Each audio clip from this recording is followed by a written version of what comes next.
Hola, ¿qué tal? ¿Cómo les va a todos? Bienvenidos a una nueva edición de Hipertexto 23. En este caso, inauguramos una nueva temporada del programa con energía renovada, pero también con la misma intención de siempre, de conocer mejor a nuestros autores, a nuestros escritores y a todas las personas que nos relacionan con la literatura. En el día de hoy contamos con una gran invitada a quien pasamos a presentar.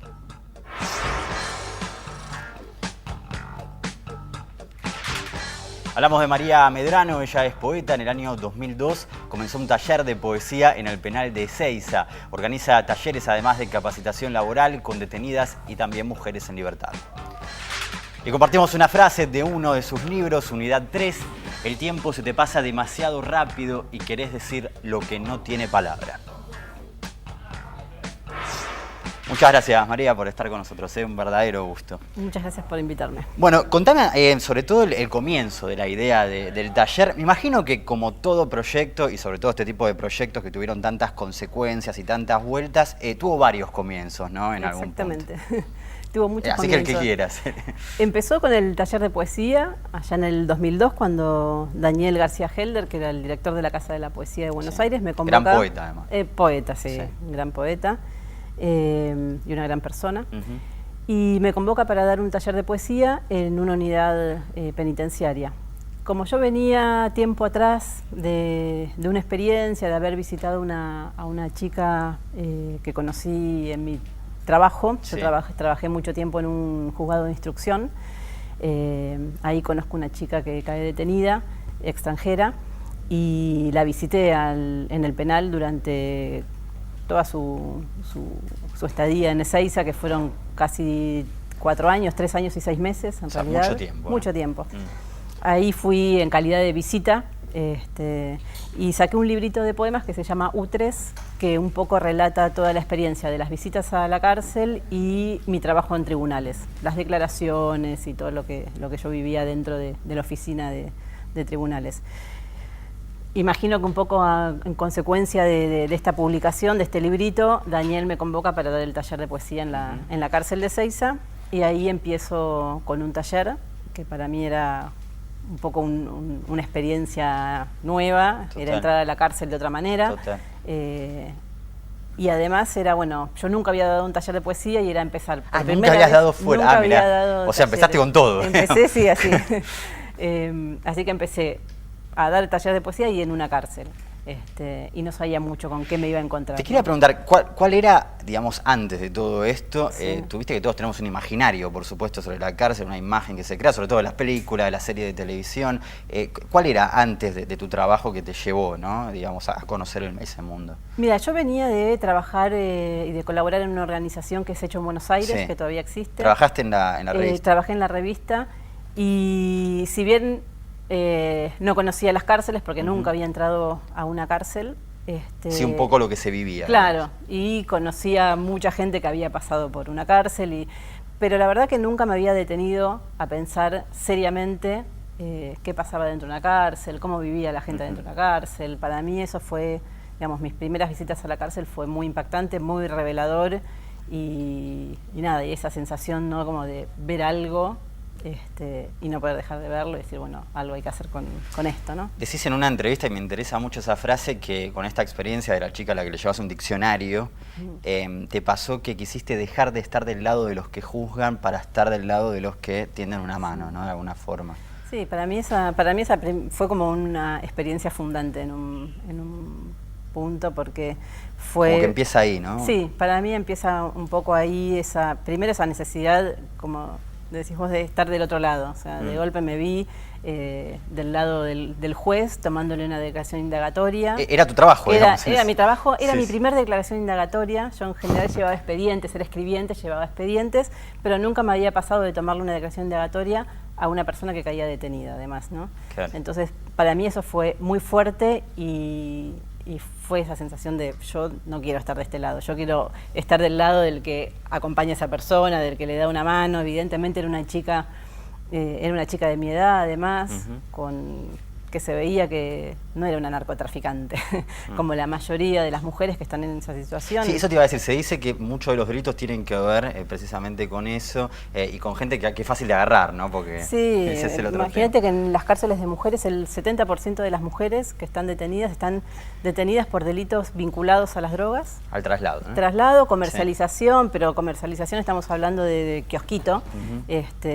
no de grandes narcotraficantes, esos no están en las cárceles, o muy pocos al menos. En general las mujeres que están se fugan, ¿no? Tal cual. Las mujeres son cabeza de familia, con eso mantienen a sus familias, digamos, es como otra la realidad de las mujeres que están detenidas. De hecho, hay un porcentaje mínimo de mujeres que reincide y un porcentaje mínimo que están por delitos violentos. Entonces estamos hablando de una población que es una población que está, digamos, vulnerada mucho tiempo antes de llegar a la cárcel. Totalmente. Y que son como la cola muy menor de un negocio muy grande, ¿no? Esos son como el último orejón del tarro. María, ¿qué pasa cuando empieza el tema de la poesía, ¿no? Cuando les hablas de la poesía, de un taller? Viste que en general, y esto en términos casi absolutos te diría, hay como un prejuicio un poco, ¿no? Hacia la poesía, de algo que es accesorio, que no importa, o que es muy complicado sí, o también. Que es complicado, tal cual, claro, quiero decir, como es inaccesible. Claro, ¿no? sí. ¿Cómo fue ese primer puente? ¿En la cárcel? Sí, en la cárcel. Mira, para mi sorpresa, el primer día que llego a dar el taller, que esperaba que no hubiera nadie, porque yo pensaba que en una cárcel va a querer un taller de poesía. Bueno, había como 25 mujeres. Mirá. Y yo dije, wow, ¿y ahora qué hago? Porque también era eso. Y me acuerdo que después el taller obviamente se redujo, quedamos un grupo de 15 mujeres más o menos que trabajábamos. Pero a mí lo que me pareció muy interesante es todos los procesos que se fueron dando, porque en principio la poesía estaba relacionado más con la escuela, sí. Había muchas mujeres grandes también que tenían recuerdos de, no sé, de poemas que aprendían en la primaria.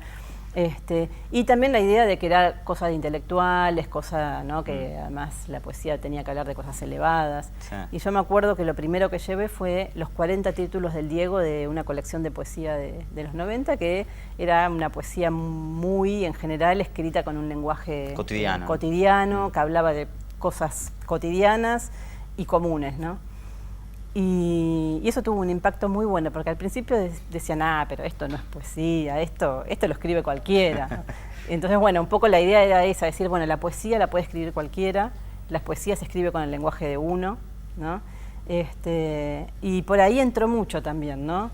Y la verdad que, no sé, yo la experiencia de esos años, de los primeros años, que además los recuerdo con mucho cariño porque son muchas de las mujeres que después fue con la que formamos la organización. Sí. Había como un grupo muy unido, muy fuerte, que me acuerdo que las mujeres se llevaban los libros adentro de los pabellones y leían poesía al resto de sus compañeras en los pabellones, y que pasara eso para mí era buenísimo, ¿no? Era como muy potente. Y otra cosa que me interesó ya desde el nombre, ¿no? Yo no fui. Esta idea de sacar la solemnidad y la cosa estructurada, digamos, que también tiene que ver con bajar un poco la poesía. Digamos, ¿eso cómo se fue dando también a lo largo del taller? Porque es casi un tono que se encuentra. Sí, es que, bueno, me acuerdo que cuando empezamos a pensar, fue el título del primer libro que sacamos, el Yo no fui. Y cuando empezamos a pensar el título, siempre lo que surgía eran nombres como muy pomposos o muy dramáticos, sobre todo, ¿no? Era como referidos a la libertad, las cadenas. Las cadenas, los muros. Y lo que conversábamos entre nosotros, además nos reíamos de todo eso, y era, bueno, nosotros queremos el nombre del libro tiene que ser un nombre que represente el espíritu del taller, que tiene que ver más con la ironía, con poder reírnos de nosotras, de nuestras situaciones, de nuestras cosas, con humor, ¿viste? Y con ese espíritu que había en el taller, más de lucha y de resistencia que de opresión y de derrota y de llanto, ¿no? Sí. Entonces una de las mujeres dice, bueno, yo no fui, si acá todas cuando entramos decimos yo no fui, como... Y fue muy gracioso eso, para todas, en todas hizo eco además, y empezamos a conversar sobre eso, ¿no? Bueno, además todo lo otro que podía ser ese yo no fui, ¿no? Todo lo que uno no dejaba de ser por estar preso, También estaba esa frase de, bueno, estás en cana, fuiste. Bueno, no, yo no fui, yo soy, ¿no? Que a muchos sentidos se abren, ¿no? Claro, y ahí empezamos a pensar, bueno, de hecho ahora, recién que dije yo soy, claro, fue cambiando el nombre además. Yo soy es el nombre ahora de la revista que saca claro. el taller de periodismo de Yo no fui, que fue un poco pensar eso, darle la vuelta al nombre de Yo no fui, decir, bueno, porque también estaba la crítica de no se hacen cargo, no se hacen cargo de... Y la verdad que en la cárcel todo el mundo se hace cargo, es como, en realidad es estar como en la para cárcel afuera. ya es hacerse cargo. O no, pero digo... Y pero ya si caes ahí estás cumpliendo con la condena de... Sí, pero hay muchas mujeres ahí inocentes también, ¿eh? No, eso ni hablar, por Entonces, supuesto. No digo los que son culpables, claro, por supuesto. Sí. Digo, pero bueno, pero... ¿Conociste muchos casos también de ser tremendo, ¿no? De mujeres inocentes. Sí, que vos sabes, o sea, que se sí, sabe. Sí, hay gente que es más, que no solamente que uno sabe que es inocente, sino que además salió con una condena sobreseída, digamos, no condenada, sobreseída. Y estuvieron en ese caso padre, madre, detenidos y todos los hijos en la casa.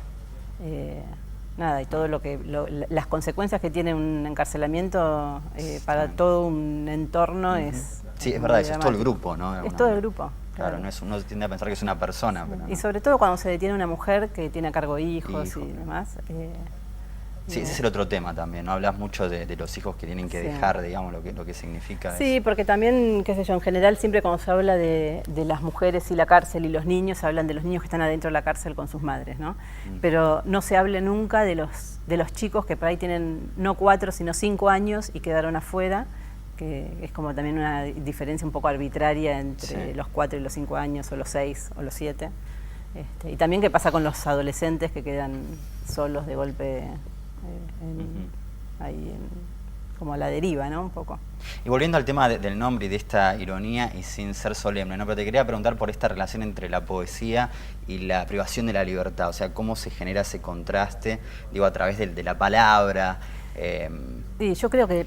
Es muy fuerte, ¿no? Es muy fuerte, además, digo, nosotros trabajamos con muchos talleres de arte, pero creo que en los talleres donde la palabra es como el protagonista, como un taller de poesía, la palabra y la poesía para mí adquieren como un peso mucho más grande, porque hay una necesidad tan urgente de decir,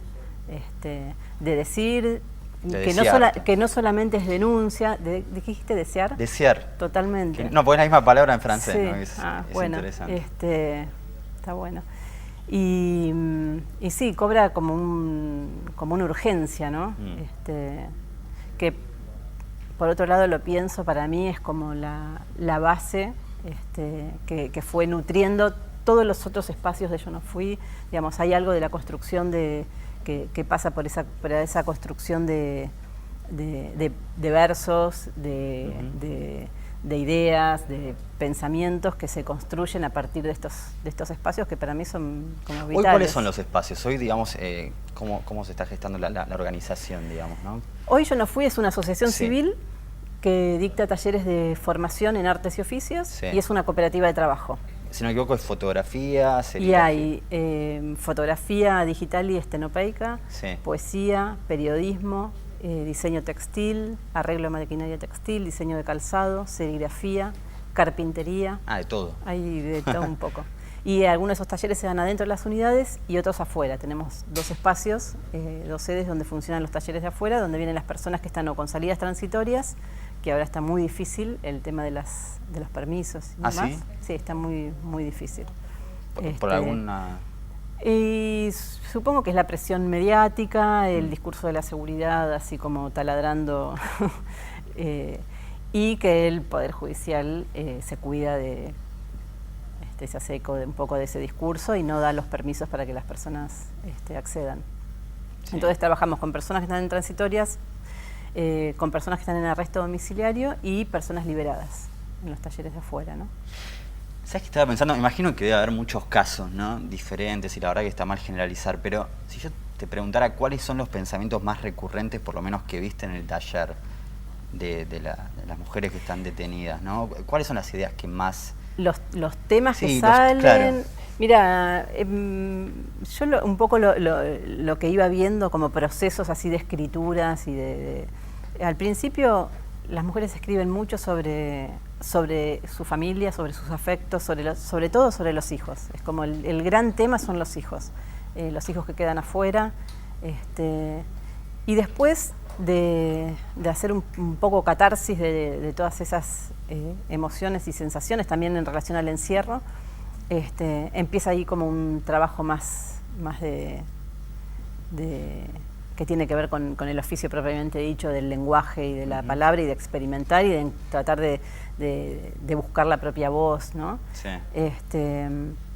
Pero los temas en general están muy vinculados a lo afectivo, y por otro lado también hay muchos problemas de adicciones, y son temas que también salen mucho. Y sobre todo el afuera, que es como la zanahoria que está puesta ahí adelante, que mientras están en la cárcel se piensa mucho en el afuera y se piensa mucho en proyectar y en hacer planes para ese afuera. Y después cuando aparece medio que... Que después termina siendo como... un problema a veces. Un problema, una pesadilla. Bueno, ustedes también se dedican un poco a eso, ¿no? A que mejore la reinserción. Nosotros, de alguna manera, lo que fuimos en todo este tiempo trabajando y además como afinando, fue... Bueno, nosotros trabajamos adentro de las cárceles no porque nos interese mejorar de alguna manera la cárcel, porque es bastante inmejorable la cárcel, es una institución que está ya, sabidamente, la cárcel no sirve para nada, no hay nada que comprobar, ya está comprobado, todo el mundo lo sabe, pero sí nos interesaba mucho decir, bueno, ¿cómo acompañamos a las personas que están adentro de las cárceles, que ya vienen con una historia previa a la cárcel de marginación o de falta de acceso a otras posibilidades? ¿Cómo hacemos para que esas personas que egresan de un penal puedan mínimamente gestionarse la vida, darles como un marco más de contención y de acompañamiento? Por eso nuestro trabajo en el afuera, y además porque hacemos mucho hincapié en el trabajo afuera, por eso la cooperativa. Pasa que la gente cuando sale muchas veces nos llaman pidiendo que las ayudemos a volver a la cárcel.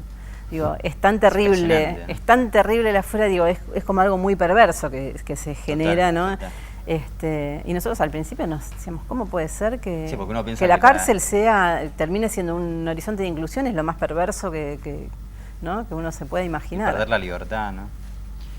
Impresionante. Bueno, estamos viendo algunas imágenes de Lunas Cautivas. Contame un poco cómo fue la historia del documental, qué significó también para el taller, porque me imagino que ayudó a difundirlo. Sí, un montón. La verdad que fue una idea de Marcia Paradiso, la directora, que se nos acercó, sin conocerla, se nos acercó a Yo No Fui un día, ¿sí?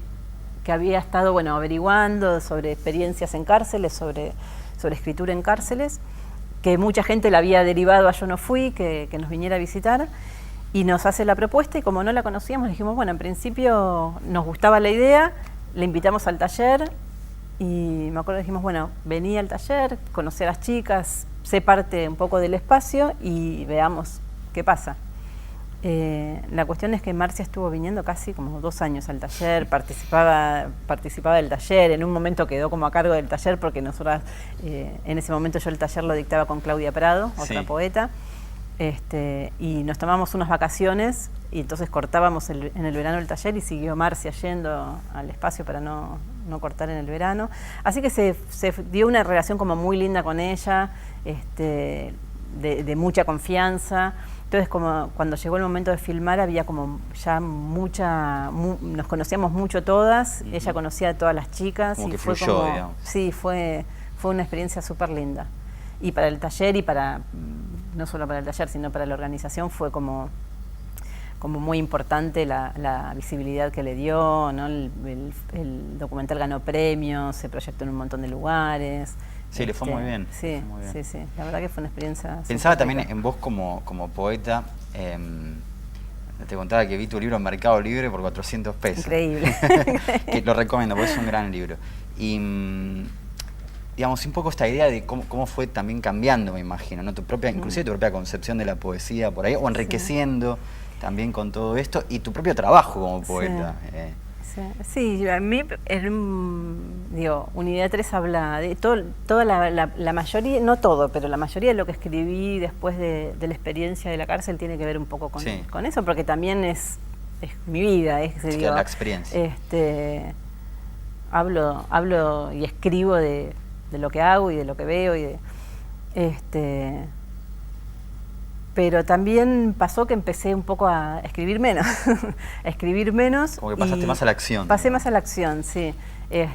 Sí, seguí dando el taller hasta el 2015, no, hasta el 2014, ininterrumpidamente seguí dando el taller de poesía. Pero ya el año pasado fue el primer año que dejé de darlo, que me suplantó Liliana Cabrera, que es una poeta que participó mientras estuvo detenida, casi 8 años, del taller de poesía, que es una gran poeta, tiene varios libros publicados y bueno, ella está ahora reemplazándome en el espacio del taller. Y a mí me pasó un poco eso, como que empecé cada vez más a meterme en el trabajo de la organización y empecé a escribir menos. Sigo leyendo poesía porque me encanta y cada tanto sigo escribiendo, pero me corrí un poco del mundillo poético y de toda la movida más poética. Por ahí pienso, ¿no? Del narcisismo, ¿te corriste un poco? ¿Hay algo de eso? Puede ser. Como puede porque ser. esto implica, ¿no?, estar con otros también. Sí, sí. Sí. ¿Y no sé, alguna idea o algún poema que te haya, me imagino que son muchos los casos, pero alguno que quieras recordar de todos estos años, todo este tiempo? Y a mí hay muchos poemas que me gustan y no me los acuerdo de memoria. No, pero que nos cuentes un poco. Bueno, hay un poema de una mujer, Ana Rosell, que es una de las históricas del taller de poesía que... ¿Me estás preguntando Sí. Bien. Que es un poema que habla de la primera vez en mucho tiempo que lava un plato de vidrio. Y es el poema, la descripción de sus manos tocando un plato de vidrio y el peso, porque en la cárcel no tienen platos de vidrio, no tienen nada de vidrio, no tienen cubiertos de verdad, comen cubiertos de plástico. Entonces es su primer poema donde va al espacio de educación y en la cocina puede lavar, tiene la oportunidad de lavar un plato de vidrio, ¿no? Y es un poema hermoso, que es así, sencillo como eso, pero es un poema muy lindo. Imagino que deben aparecer también muchas imágenes, ¿no?, en algún punto.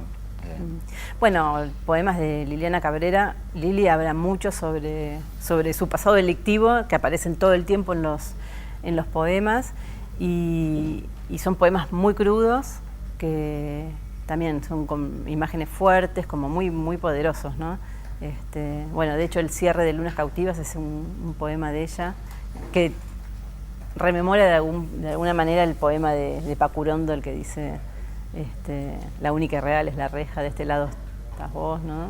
No me acuerdo. Bueno, mira, te propongo cerrar con eso, si te parece. Dale. Cerramos con eso y te agradecemos muchísimo, María. No, muchas gracias a vos. Tu presencia y tu trabajo también en este taller, muy amable. Muchas bueno, gracias. Cerramos entonces con este poema de Lunas Cautivas. Muchas gracias por estar del otro lado. Será hasta la semana que viene. La reja se estrella contra sí misma y yo me estrello contra la reja. El pasado, los años, las horas, el presente, el futuro, los minutos, cada segundo queda aplastado tras el estruendo. La reja se cierra, deja surcos invisibles en el mosaico, marcas que permanecen como herida abierta en las muñecas, cortes verticales en las venas, de esos que no se pueden suturar. Ustedes allí, nosotros acá. En el medio, un torrente de vida que se escapa. Es imposible unir lo que separa.